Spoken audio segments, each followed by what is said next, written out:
জানিয়ে দিব হাতে থাকা সর্বশেষ আপডেট বাংলা সংবাদ। প্রথমেই সংবাদ শিরোনাম। আওয়ামী লীগ নিষিদ্ধের বিষয়ে যা বললেন প্রধান উপদেষ্টা।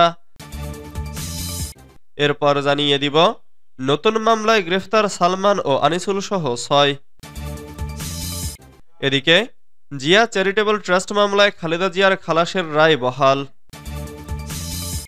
এরপর জানিয়ে দিব আদালতে আওয়ামী লীগ থেকে পদত্যাগের ঘোষণা কামাল মজুমদারের। আরও জানিয়ে দিব অমর্ত্য সেনের বক্তব্যের প্রতিক্রিয়ায় যা বললেন জামাত আমির। সর্বশেষ জানিয়ে দিব মরণোত্তর স্বাধীনতা পদক পাচ্ছেন আবরার ফাহাদ। এতক্ষণ শুনছিলেন সংবাদ শিরোনাম, এবারে বিস্তারিত। তবে অনুরোধ থাকবে ভিডিওটিতে একটি লাইক করবেন এবং কমেন্ট করে জানিয়ে দিবেন কোন জেলা থেকে আপনি আমাদের এই ভিডিওটি দেখছেন। আওয়ামী লীগ নিষিদ্ধের বিষয়ে যা বললেন প্রধান উপদেষ্টা।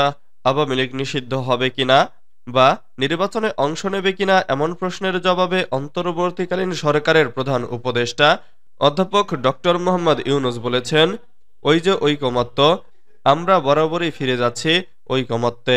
সবাই মিলে যা ঠিক করবে আমরা তাই করব। সম্প্রতি বিবিসি বাংলাকে দেয়া এক সাক্ষাৎকারে এসব কথা বলেন তিনি। সোমবার ৩ মার্চ সাক্ষাৎকারটি প্রকাশ করেছে বিভিন্ন গণমাধ্যম। আওয়ামী লীগের রাজনীতি নিয়ে রাজনৈতিক দলগুলোর মধ্যে মতভেদ দেখা গেছে। বিভিন্নজন বিভিন্ন কথা বলছেন।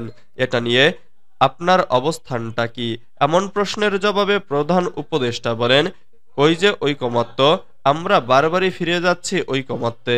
সবাই মিলে যা ঠিক করবে আমরা তাই করব।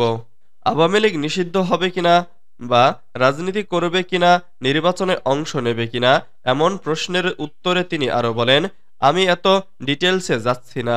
আমার বরাবরই পজিশন হলো যে আমরা সবাই এদেশের নাগরিক, আমাদের এদেশের ওপরে সবার সমান অধিকার আছে। আমরা সব ভাই ভাই, আমাদেরকে এই দেশেই বাঁচতে হবে, এদেশকেই বড় করতে হবে। কাজেই যে দলমত করবে তার মতো করে সবকিছু করবে। এই দেশ থেকে কারো অধিকার কেড়ে নেওয়ার কোনো উপায় নেই, কিন্তু যে অন্যায় করেছে, যার বিচার হওয়া উচিত তার বিচার হতে হবে, এটুকুই শুধু। নতুন মামলায় গ্রেফতার সালমান আনিসুল সহ ৬। রাজধানীর কাফরুল থানাধীন এলাকায় আতিকুল ইসলাম হত্যা মামলায় সাবেক প্রধানমন্ত্রী শেখ হাসিনার উপদেষ্টা সালমান এফ রহমান ও সাবেক আইনমন্ত্রী আনিসুল হক সহ ৬ জনকে গ্রেফতার দেখিয়েছেন আদালত।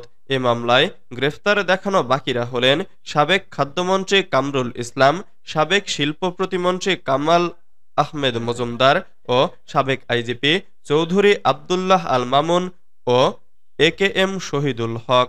সোমবার ৩ মার্চ ঢাকা মেট্রোপলিটন ম্যাজিস্ট্রেট পার্থভদ্র শুনানি শেষে গ্রেফতার দেখানোর আবেদন মঞ্জুর করেন। এছাড়াও মোহাম্মদপুর থানার অন্য একটি হত্যা মামলায় আনিসুল হককে গ্রেফতার দেখানো হয়েছে। এদিন সকাল 10টা 7 মিনিটে আসামিদের আদালতে হাজির করে পুলিশ। এরপর মামলার তদন্ত কর্মকর্তা ও কাফরুল থানার উপপরিদর্শক মোহাম্মদ জুয়েল ইসলাম তাদের গ্রেফতার দেখানোর আবেদন করেন। পরে শুনানি শেষে বিচারক আবেদনটি মঞ্জুর করে আদেশ দেন। কাফরুল থানার আতিকুল হত্যা মামলার সূত্রে জানা যায়, বৈষম্য বিরোধী আন্দোলন চলাকালে গত ১৯ জুলাই বিকেলে রাজধানীর কাফরুল থানাধীন বিআরটিএ অফিসের পেছনে রাস্তায় গুলিবিদ্ধ হন আতিকুল ইসলাম। পরে হাসপাতালে নেওয়া হলে ডাক্তার তাকে মৃত ঘোষণা করে। এ ঘটনায় গত ২৩ ডিসেম্বর ব্যবসায়ী আহসান হাবিব রাজধানীর কাফরুল থানায় একটি হত্যা মামলা করেন। জিয়া চ্যারিটেবল ট্রাস্ট মামলায় খালেদা জিয়ার খালাসের রায় বহাল।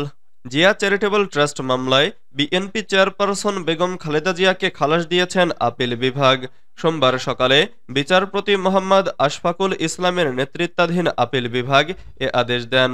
গত ২৩ ফেব্রুয়ারি জিয়া চ্যারিটেবল ট্রাস্ট দুর্নীতি মামলায় বিএনপি চেয়ারপারসন বেগম খালেদা জিয়াকে ৭ বছরের দণ্ড থেকে খালাসের রায়ের বিরুদ্ধে আপিল বিভাগে আবেদন করে রাষ্ট্রপক্ষ ও দুর্নীতি দমন কমিশন। পরে শুনানির জন্য ২ মার্চ দিন ধার্য করেন আদালত। তবে দুদকের আবেদনের শুনানি পিছিয়ে ৩ মার্চ ধার্য করা হয়।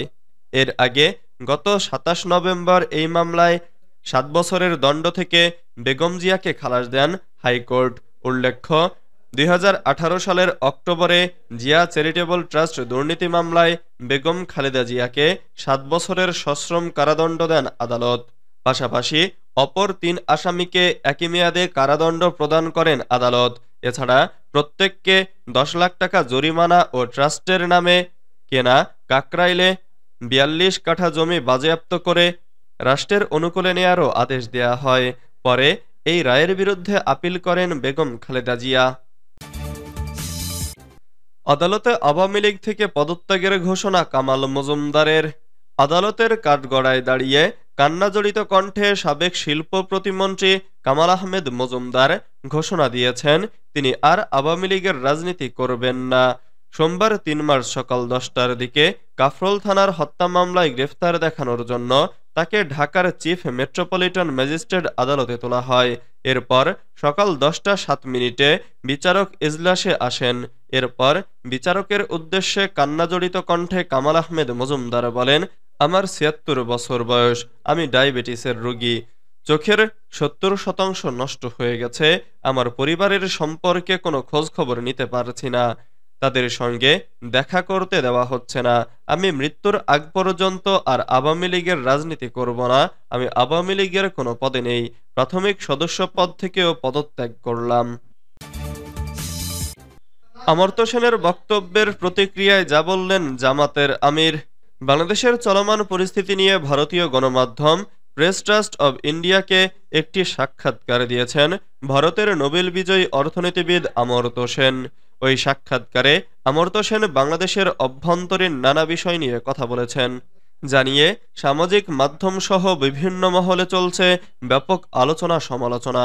অমর্ত্য সেনের পৈতৃক বাড়ি শান্তি নিকেতনে দেওয়া ওই সাক্ষাৎকারে নিয়ে তীব্র প্রতিক্রিয়া দেখিয়েছেন বাংলাদেশ জামাতে ইসলামীর আমির ডক্টর শফিকুর রহমান। সোমবার সামাজিক যোগাযোগ মাধ্যম ফেসবুকে দেয়া এক পোস্টে শফিকুর রহমান বলেছেন, ভারতের নোবেল বিজয়ী অর্থনীতিবিদ অমর্ত্য সেন সম্প্রতি বাংলাদেশের অভ্যন্তরীণ ব্যাপারে অনাকাঙ্ক্ষিত নাক গলানোর মতো কথা বলেছেন। জানি না তার বিবেক কোথায়। বাংলাদেশকে সহনশীলতার সবক দেওয়ার কোনো প্রয়োজন নেই। তিনি যে দেশে এবং সমাজে বসবাস করেন সেই সমাজের আয়নায় নিজেকে দেখার চেষ্টা করুন। মরণোত্তর স্বাধীনতা পদক পাচ্ছেন আবরার ফাহাদ। স্বাধীনতা পদক 2025-এ ভূষিত হয়েছেন বাংলাদেশ প্রকৌশল বিশ্ববিদ্যালয়ের ছাত্র আবরার ফাহাদ। সোমবার 3 মার্চ স্থানীয় সরকার, পল্লী উন্নয়ন ও সমবায় মন্ত্রণালয়ের উপদেষ্টা আসিফ মাহমুদ সজীব ভুঁইয়ার ভেরিফাইড ফেসবুক পেজের এক পোস্ট থেকে এ তথ্য জানা গেছে। ফেসবুক পোস্টে বলা হয়, অন্যায়ের বিরুদ্ধে দাঁড়ানোর সাহসিকতার প্রতীক, মুক্তচিন্তার এক প্রতিচ্ছবি আবরার ফাহাদ। মরণোত্তর স্বাধীনতা পদক 2025-এ ভূষিত হওয়া তার আত্মত্যাগের স্বীকৃতি। তার আদর্শ আমাদের আলোকিত করে, ন্যায় বিচারের পথে এগিয়ে যেতে অনুপ্রেরণা দেয়। জাতি তোমায় ভুলবে না, আবরার।